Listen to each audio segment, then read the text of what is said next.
Hello, and welcome to Bare Necessities. My name is Bear, and today I wanted to talk a bit about my new player experience. To start off, I obviously am not a new player, but I wanted to try and take a character from level 1 and get them up to level 120 so I could start Visions of Etrovia and then dive into Renewal of Roe.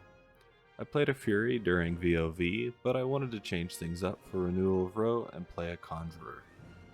I wanted to also give a review of how I felt about certain things like noob zones, AA pacing, agnostic dungeons, and some of the latest expansions. Alright, so without further ado, let's get started. For the first 20 levels, I did what I normally do when I start a character and chose one of the new leveling zones like Frostfang Sea, Darklight Wood, Kelethin, or Timorous Deep. These zones offer a good path to level 20, and then you can select where you want to go from there. I generally just leveled up by following the quest lines. One thing I noticed early on is how fast you got alternate advancement points. The AA also seem very powerful. The new Summoner and Conjurer trees, that I think were revamped during Visions of Etrovia, offer very powerful spells and abilities for Conjurer in my case, and definitely increase my power at a very low level. I also was outpacing the quests in terms of experience, so I'm sure that factored into the ease as well.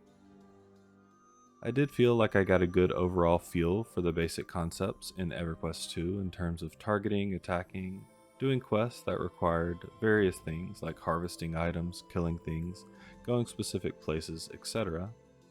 And I also realized that the quests in the earlier zones have blue highlighted areas or points of interest on the map that will help you get your feet wet.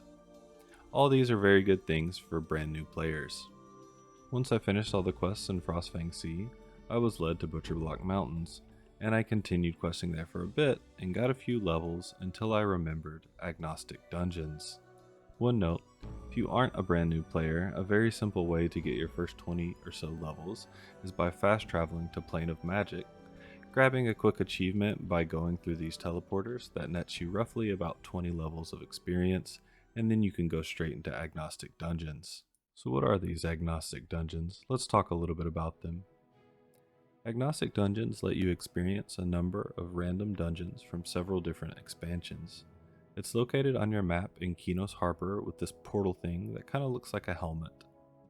It's also in West Freeport, nearest the entrance to Commonlands or the big arena area, but once you click on it, a list of 15 dungeons will pop up. I did them all, or at least tried them all, because I wanted to bask in a bit of nostalgia. In Agnostic Dungeons, you essentially are scaled up, or scaled to a point where you can pretty much solo these dungeons.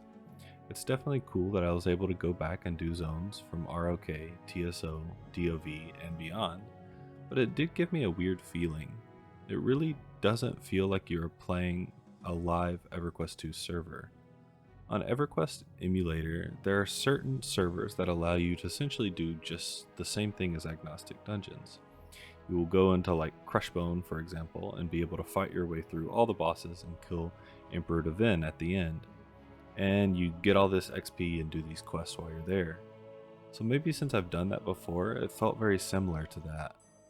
I felt like I was playing essentially an emulated version of EverQuest 2, where I was superpowered and I could just blow through dungeons. It was a very interesting feeling. Alright, so let's not tangent any further. When it comes to the specific agnostic dungeons, some of them net around a level of experience, but some are way above the rest. I just went down the list and did every single one, but the ones that I found gave me the most experience were the Terrace up the Lumbra zones. These were insane XP. I hadn't done them in a long time, so it was fun to play through them again.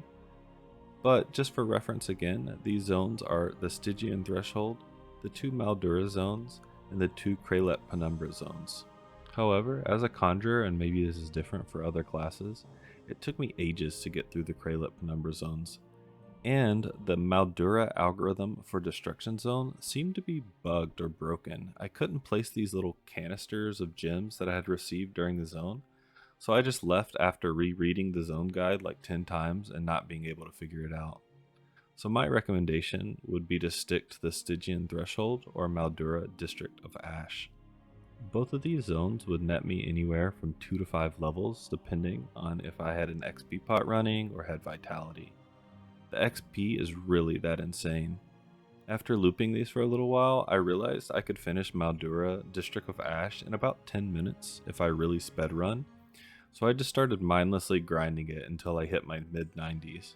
A few notes about Agnostic dungeons: cures don't seem to work in here, or at least my single target cure did not, and some of the bosses really slapped early on, so maybe the scaling is a bit broken in different areas, but I always just sent in my tank pet first and I seem to be able to live. From this point on, in your mid 90s, you can actually start what I would consider the fun part of leveling. I went to the Tranquil Sea and quested until I hit level 100. Then I went to Plains of Prophecy until I hit level 110. And then I did Blood of Lucklin quest until level 120.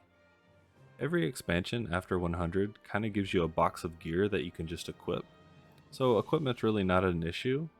And you can use the Draconic Etma that you got doing Agnostic dungeons in Sapswell's Rest in Tranquil Sea in order to buy gear from this NPC named Tequila. This will be level 95 gear and kind of get you started on that timeline. While some people may not like the solo timelines for leveling, I really do like them, especially some of the later ones, because if you actually read the signature timeline dialogue, there's really cool stuff happening in each expansion. All in all, by the time I got level 120 and fast traveled to Svarni Expanse to get gear, I had around a day and a half of playtime, and honestly I AFK a lot and didn't necessarily speedrun to max level. For example, I could have skipped the initial noob zone by doing the Plane of Magic trick, and there's probably a faster way to do the Agnostic dungeons, but I wanted to experience them all at least once to not burn myself out by just running the same one over and over. My next steps are getting through VOV again, but I want to take my time and spend about a week there, and then jumping back into Renewal of Row and finishing that. Once I finish Renewal of Row, I do plan on giving a review similar to what I did with Visions of Etrovia, so keep an eye out for that.